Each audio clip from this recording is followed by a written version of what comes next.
हर हर महादेव। श्री शिवाय नमस्तुभ्यम, श्री शिवाय नमस्तुभ्यम, श्री शिवाय नमस्तुभ्यम, श्री शिवाय नमस्तुभ्यम, श्री शिवाय नमस्तुभ्यम, श्री शिवाय नमस्तुभ्यम, श्री शिवाय नमस्तुभ्यम। मैं आज दिनांक 5 नवंबर 2024, दिन मंगलवार, मेरे हनुमान जी का वार, प्रथम पूज्य देव गणपति गणेश जी महाराज का आह्वान करता हूं तथा उनसे प्रार्थना करता हूं कि प्रथम पुष्टता स्वीकार करते हुए इस कथा स्थल पर पधार कर आवाई समस्त देवी देवताओं को आने का मार्ग दे और अब हमारी बातें उन तक पहुंचाकर उनसे हमें आशीर्वाद दिलवाने में सहायता प्रदान करें। मैं अपने भोलेनाथ मैया पार्वती से अनुरोध करता हूं कि गौर बिंदोरा का आसन ग्रहण करें और भावपूर्वक स्कंद पुराण, कार्तिक पुराण की कथा मुझसे करवा लें, सुन लें और सुनवा लें। जैसा आपका मर्जी हो उस प्रकार कर दें। मैं मां शारदे से भी अनुरोध करता हूं कि मेरे कंठ में विराजमान रहकर मेरे वाणी को मधुरता से सभी लोगों तक पहुंचाने का कष्ट प्रदान करें। मैं स्कंद कुमार कार्तिकेय से अनुरोध करता हूं कि समस्त गणों के साथ आप इस कथा स्थल पर पधार कर सभी को इस कार्तिक पुराण के श्रवण का और समझाने का कष्ट प्रदान करें और इस कार्तिक मास के में कार्तिक पुराण श्रवण का लाभ प्रदान करें, ऐसी मेरी भावपूर्वक प्रार्थना है। मैं यहाँ के स्थान देवता, वास्तु देवता, ग्राम देवता, क्षेत्रपाल देवता, समस्त देवी देवताओं से अनुरोध करता हूं कि इस कथा स्थल पर पधार कर इस स्कंद पुराण की कथा का श्रवण कर हम सभी को अनुग्रहित करें। मैं हनुमान जी महाराज और समस्त देवी देवताओं से भी अनुरोध करता हूं कि कथा स्थल पर पधार कर हम लोग को अनुग्रहित करें। मैं नंदी जी से भी धन्यवाद देता हूं कि उन्होंने बाबा के साथ आकर इस कथा स्थल पर विराजमान रहकर इस कथा का श्रवण कर रहे हैं।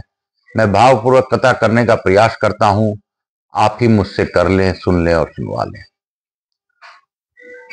मैं आकाश राजगढ़िया बंसल गोत्र उमा शंकर नारायणी देवी कांता राजगढ़िया का पुत्र आचार्य संगीत कृष्ण जी महाराज सांवरिया बाबा महामंडलेश्वर चतुर्थ संप्रदाय को मैं नमन करते हुए उनसे गुरु आज्ञा लेकर आज की कथा प्रारंभ करता हूँ। पंडित प्रदीप जी मिश्रा को बार बार धन्यवाद देता हूँ कि उन्होंने मुझे कथाओं की तरफ प्रेरित किया। मैं अपने गुरु को मनन करते हुए गुरु आज्ञा लेकर स्कंद पुराण की अद्भुत कथा अयोध्या कांड से शुरू करता हूँ। मेरे गुरुदेव की कृपा सभी पर बनी रहे और मेरे माध्यम से गुरु सब पर अपनी अखंड कृपा बनाए रखे। हे गुरुदेव, गुरु गोविंद दौ खड़े काकू लागू पाए, बलिहारी मेरे गुरुदेव की कृष्ण दियो बताए। सत्य यही है कि आपने ही हमें मार्ग दिखाया है। ईश्वर का मार्ग आपके बिना, गुरु बिना कोई भी ज्ञान संभव नहीं। तो हम तो अज्ञानता से परिपूर्ण थे, हम तो अज्ञात थे, लेकिन आपने हमें प्रयास करके हमें निखारा है। आपको मैं नमन करता हूं, बारंबार नमन करता हूं। मैं भावपूर्वक नमन करते हुए हम लोग आज की कथा की ओर बढ़ेंगे। शास्त्रों में लिखा है, स्कंद पुराण में लिखा है, अगर कार्तिक मास में आपने भूलवश भी एक बार भी तुलसी की लकड़ी भगवान विष्णु को अर्पण कर दी है तो आपको मोक्ष निश्चित रूप से है, विष्णु लोक में ही निवास है और यह जीवन मृत्यु का चक्र से मुक्ति मिलता है। कार्तिक पुराण के दिन यह भी सत्य है कि कार्तिक पुराण एक अद्भुत पुराण है और कार्तिक मास में अगर हम लोगों को श्रवण करने का मौका मिल रहा है तो हमारे पितृ तो मुक्त पाते ही हैं, साथ साथ हमारे भी कई जन्मों के पाप को नष्ट कर देते हैं। तो अद्भुत महापुराण कार्तिक पुराण का श्रवण हम लोग कर रहे हैं और कार्तिक मास का शुक्ल पक्ष चल रहा है और इसी शुक्ल पक्ष में हम लोग पूर्णिमा के दिन, तुलसी विवाह के दिन हम लोग का परिवार का बच्चा का भी विवाह है और संयोगवश यह पुरी में ही है जहां जगन्नाथ जी का वास है। कलयुग में अगर सत्य में कहीं पर ईश्वर हैं तो उसमें एक जगह जगन्नाथपुरी धाम भी है। तो यह मेरे भोलेनाथ की दया है, मेरे कृपा निधान की दया है, मेरे विश्वनाथ की दया है, मेरे जगन्नाथ की दया है कि जगन्नाथपुरी में मुझे उस दिन तुलसी विवाह के दिन रहकर विवाह का उत्सव आनंद उठाने का मौका मिल रहा है। यह हमारे परिवार के पूर्व जन्मों के कर्म के कारण ही ऐसा हो पा रहा है और हमारा परिवार को बाबा की कृपा के कारण यह सब अभूतपूर्व घटना घट रही है। हे बाबा, आप सभी पर अखंड कृपा बनाते हुए आज हम लोग को प्रेरणा देते हुए आगे की कथा की ओर ले जाए।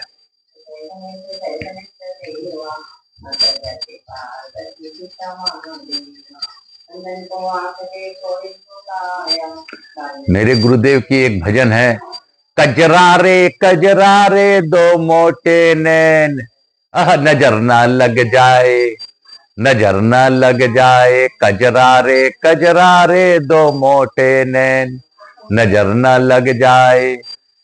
मेरे कान्हा की नजरिया बहुत ही भावपूर्वक है।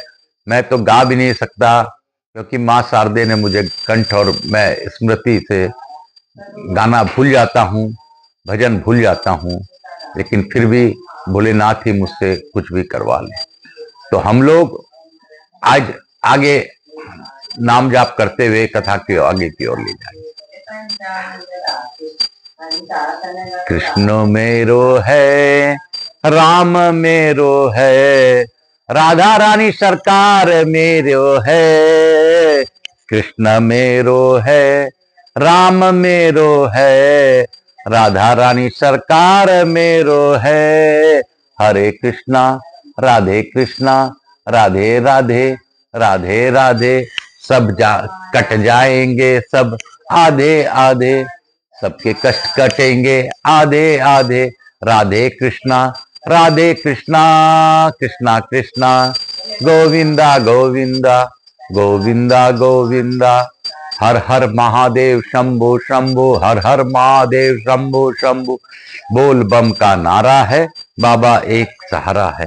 बोलो बम बोलो बम बोलो बम। हर हर महादेव। हम लोग कल अभूतपूर्व कथा हम लोग पढ़े थे। इस कथा का हम लोगों ने बहुत ही अभूतपूर्व बात जानी थी। मार्गशीर्ष शुक्ला द्वादशी को चक्रहरि की यात्रा करनी चाहिए। जो इस प्रकार यात्रा करता है वह भगवान विष्णु के लोक में आनंद प्राप्त करता है। कहा गया है कार्तिक की पूर्णिमा को विशेष रूप से यहाँ का वार्षिक यात्रा होती है। वहां संगम स्नान करके भगवान गुप्तहरि का दर्शन किया जाता है। तो कल यह भी बात हम लोगों को पता चली कि अयोध्या नगरी में हम लोग को जो गुप्तहरि का दर्शन करना चाहिए और कार्तिक पूर्णिमा के दिन स्नान करना चाहिए। तो कार्तिक पूर्णिमा बहुत ही अभूतपूर्व यह है, माह है, और इस माह का भगवान विष्णु के साथ बहुत ही लगाव। कार्तिक पुराण में सभी बातें बताई गई है जो सत्य है, इसमें शंका नहीं करनी चाहिए। हमारे पितरों को मुक्ति अवश्य मिलती है, इसमें भी शंका नहीं करनी चाहिए, और हमारे पापों का नाश भी हो जाता है, इसमें भी शंका नहीं करनी चाहिए। काल हर दुख हर दारिधर कष्ट हर, हर हर महादेव। काशी काशी शिव काशी, मोक्ष नगरी काशी। सरयू और घाघरा के संगम में 10 कोटि सत तथा 10 कोटि सत तीर्थ है।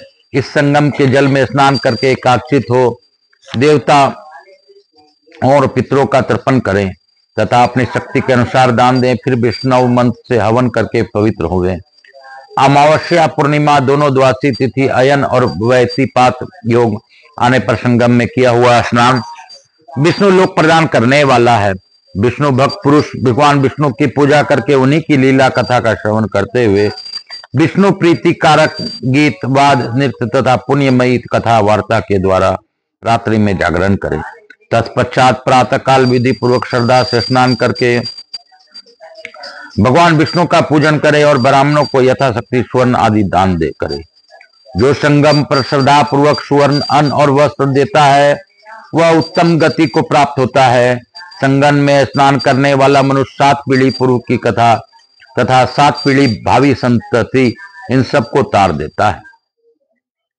संगम के समीप ही एक दूसरा गुरोप्रतार नामक तीर्थ है। वह भी बड़े बड़े पातकों का नाश करने वाला है। उसमें स्नान और दान करने से मनुष्य कभी शोक के वशीभूत नहीं होता है। जैसे काशी में मणिकर्णिका, उज्जैनी में महाकाल मंदिर तथा निमिषारण्य में चक्रवाती तीर्थ सबसे श्रेष्ठ है, उसी प्रकार अयोध्या में गोप्रतार नाम तीर्थ का महत्व सबसे अधिक है। जहां भगवान श्री रामचंद्र जी की आज्ञा से समस्त साकेत निवासियों को उनके दिव्य धाम की प्राप्ति हुई थी। पूर्व काल में भगवान श्री राम जी ने आलसहीन हो देवताओं के का कार्य पूरा करके अपने भाइयों के साथ परम धाम में जाने का विचार किया।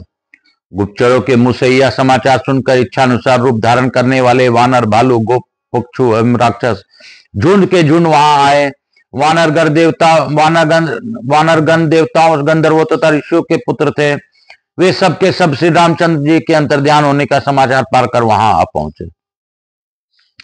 श्री रामचंद्र जी के समीप आकर वह वानर युद्ध पतियों ने कहा, राजन, हम सब लोग आपके साथ चलने के लिए आए हैं।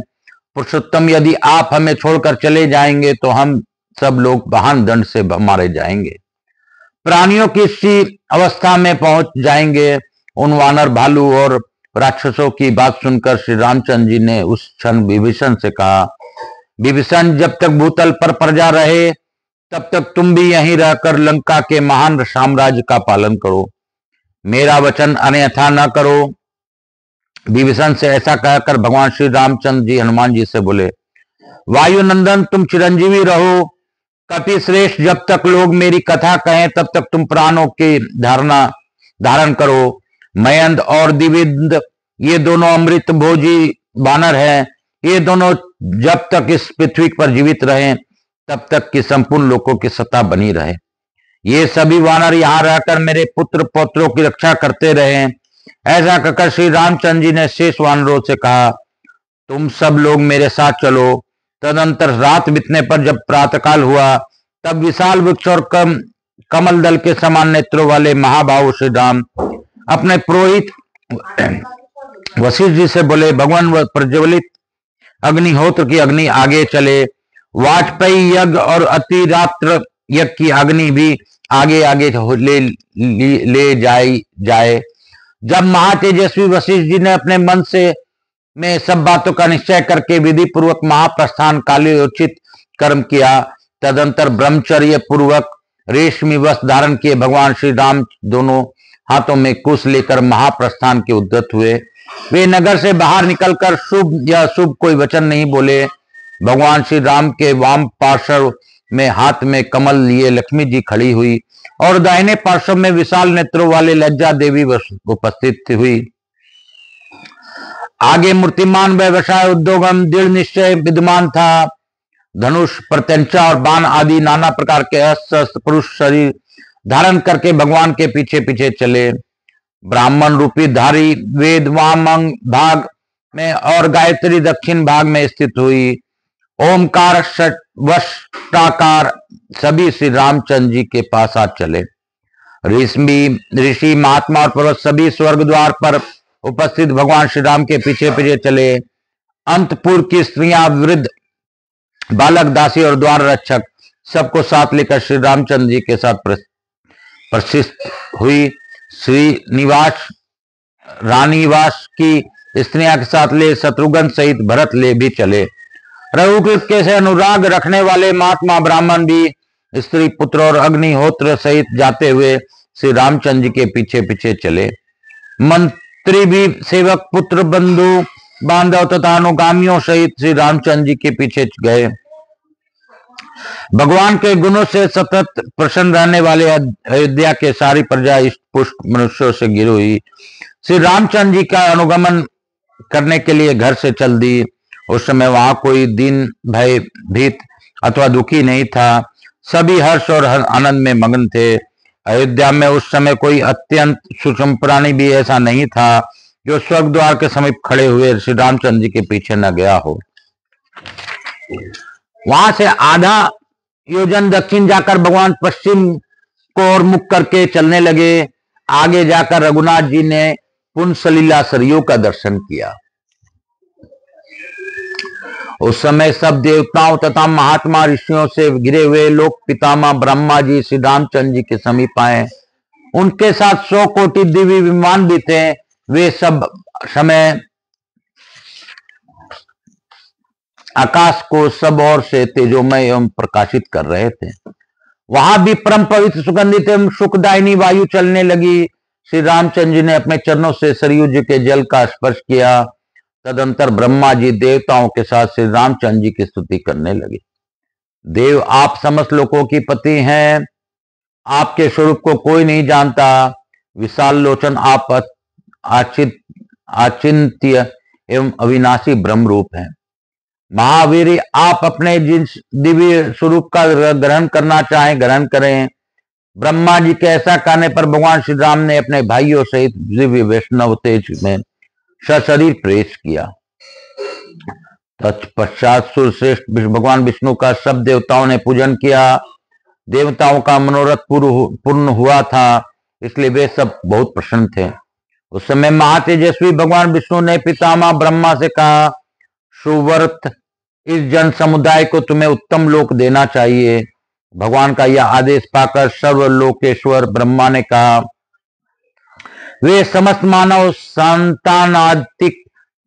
संतानिक लोक में निवास करेंगे। स्वर्ग द्वार तीर्थ में श्री रामचंद्र जी का चिंतन करते हुए जो प्राण त्याग करता है वह परम उत्तम संतानिक लोक को प्राप्त होता है। संतानिक लोक मेरे लोक से भी ऊपर है। वानर आदि में से जो जिस देवता के अंश थे वे उसी में मिलेंगे। सूर्य पुत्र सुग्रीव सूर्य मंडल में चले जाएंगे। ऋषि, नाग और यक्ष सभी अपने अपने कारण को प्राप्त होंगे।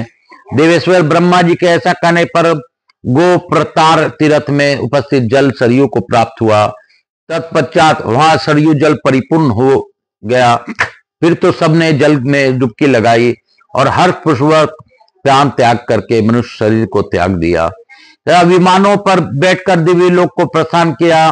पशु पंछी आदि की योनि में जो जीव थे वे भी सरयू में प्रवेश करके शरीर त्याग कर दिव्य रूपधारी हो गए।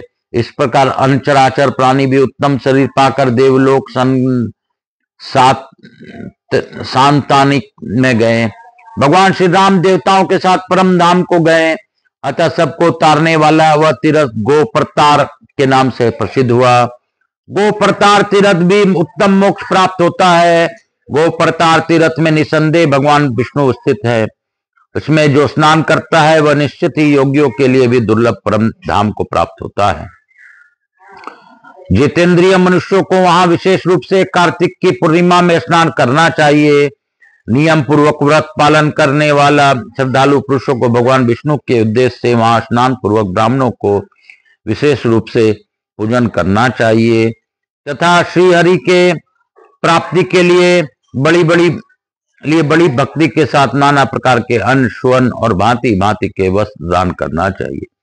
इस प्रकार पुण्यात्मा पुरुष उत्तम विधि से गोप्रतार तीर्थ को यत्न पूर्वक स्नान करके आदर पूर्वक भगवान विष्णु की पूजा करने पर समस्त पाप ताप से रहित हो उन्हीं के सायुज्य को प्राप्त होता है। बोलो शंकर भगवान की जय, बोलो विष्णु भगवान की जय, बोलो मेरे अयोध्या नरेश रामचंद्र की जय। काल हर दुख हर दारिधर कष्ट हर हर महादेव शंभु शंभु बोल बम का नारा है बाबा एक सारा। आज की कथा गोप्रतार तीर्थ के बारे में हम लोगों ने जाना, किस प्रकार भगवान श्री राम ने अपने भाइयों समेत पत्नियों से अपने पत्नी और सभी भाइयों की ने अपने पत्नियों समेत इस लोक को त्याग किया। इस प्रकार अयोध्या वासियों ने भी इस गोप्रतार तीर्थ में अपना प्राण त्याग किया और वो किस प्रकार आगे जाकर नए रूप में आए और अपने अपने धाम को चले गए। तो मेरे विष्णु भगवान, मेरे जगत पिता परमेश्वर श्री राम, मेरे भोलेनाथ हम लोगों को बहुत ही अभूतपूर्व ज्ञान दे रहे हैं इस ज्ञान के अगर हम लोगों ने जरा सा भी श्रवण किया है और भाग्यवश हमें थोड़ा सा भी प्राप्त हुआ है, तो यह कार्तिक माह का कार्तिक पुराण है, इसका श्रवण मात्र से सभी सनातनियों का लाभ अवश्य होगा। आप करके देखें, बिना आजमाए तो कुछ होता नहीं। तो अगर आपके जीवन में कभी संभव हो तो अयोध्या में जाकर गोप्रतार तीर्थ पर स्नान करके देखें। अयोध्या जाएं, अयोध्या में कई तीर्थ का स्नान मालूम पड़ा जो कि हम लोग को पूर्व में मालूम नहीं था। इस स्कंद पुराण के माध्यम से हम लोगों ने जागरूकता देखी और हम लोगों को कुछ बातें पता चली। तो भगवान भोलेनाथ सबका कल्याण करें। मेरा इसी भाव के साथ मैं आज की कथा को यहीं पे विराम दूंगा और लघु आरती करके आगे की विसर्जन इत्यादि करूंगा। मेरे भोलेनाथ की अभूतपूर्व दया है कि कितना बाबा हमारा ध्यान रखते हैं, किस प्रकार हमें ज्ञान प्रदान करते हैं, किस प्रकार हमें सभी बातों का स्मरण कराते हैं। काल हर दुख हर दारी धर कष्ट हर हर महादेव शंभु शंभु। कपूर गौरम करुणावतारम संसार सारम भुजगेंद्रहारम सदा वसंतम हृदयारविंदे भवम भवानी सहितम नमामि। श्री राम जय राम जय जय राम। रघुपति राघव राजा राम, पतित पावन सीताराम। हर हर महादेव। श्री राम जय राम जय जय राम। श्री राम जय राम जय जय राम। भक्त वत्सलाय नमो नमः। स्कंद महापुराण नमो नमः। समस्त देवी देवताभ्यो नमो नमः। ग्राम देवताभ्यो क्षत्रपाल देवता समस्त देवी देवताभ्यो नमः। हर हर महादेव। हर हर महादेव। काल हर दुख हर दारी धर कष्ट हर हर महादेव शंभु शंभु। बोल बम का नारा है, बाबा एक सहारा है। बोलो बम। मातृ देवी व पितृदेव व सब पितृ देवताभ्याम नमो नमः। हर हर महादेव शंभु शंभु शंभु। बोल बम का नारा है, बाबा एक सहारा है। मैं प्रथम पूज्य देव गणपति गणेश जी महाराज, लक्ष्मी जी महाराज, रिद्धि सिद्धि शुभ लाभ कुबेर जी महाराज से अनुरोध करता हूं कि आप हमारे यहाँ निवास रहकर अखंड कृपा बनाए रखें। आवाई समस्त देवी देवताओं से अनुरोध करता हूं कि आप हम सभी लोगों को आशीर्वाद प्रदान कर अपने स्थान को गमन करें, पुनः बुलाने पर पधार कर आशीर्वाद प्रदान करें। मैं अपने माता पिता और भोलेनाथ को दया से और सभी के पितरों को नमन करते हुए इस कार्तिक पुराण का लाभ सभी को मिले, ऐसी मेरी प्रार्थना है। मैं कार्तिक जी से भी अनुरोध करता हूं, हे कार्तिक नाथ, हे स्कंद देव, आप सभी को आशीर्वाद प्रदान कीजिए, सभी के इस कार्तिक मास का श्रवण करने का लाभ मिले, ऐसी मेरी प्रार्थना है। मैं अपने भोलेनाथ मैया पार्वती को धन्यवाद देता हूं कि उन्होंने भावपूर्वक इस कथा का श्रवण किया और हमें अनुग्रहित किया। आप सभी पर अपनी अखंड कृपा बनाए रखें। जो आकाश राजगरिया यूट्यूब चैनल को ज्यादा से ज्यादा लोगों तक पहुंचाए, उनके कष्टों का निवारण कर दीजिए।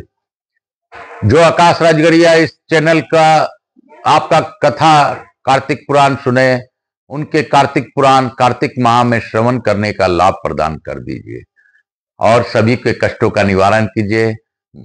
मेरे ऊपर आपकी जैसी इच्छा वैसी कीजिए। काल हर दुख हर दारी धरा कष्ट हर हर हर महादेव शंभु शंभु। बोल बम का नारा है, बाबा एक सहारा। हर हर महादेव शंभु शंभु। बोलो बम, नाच के बम, गा के बम। बोल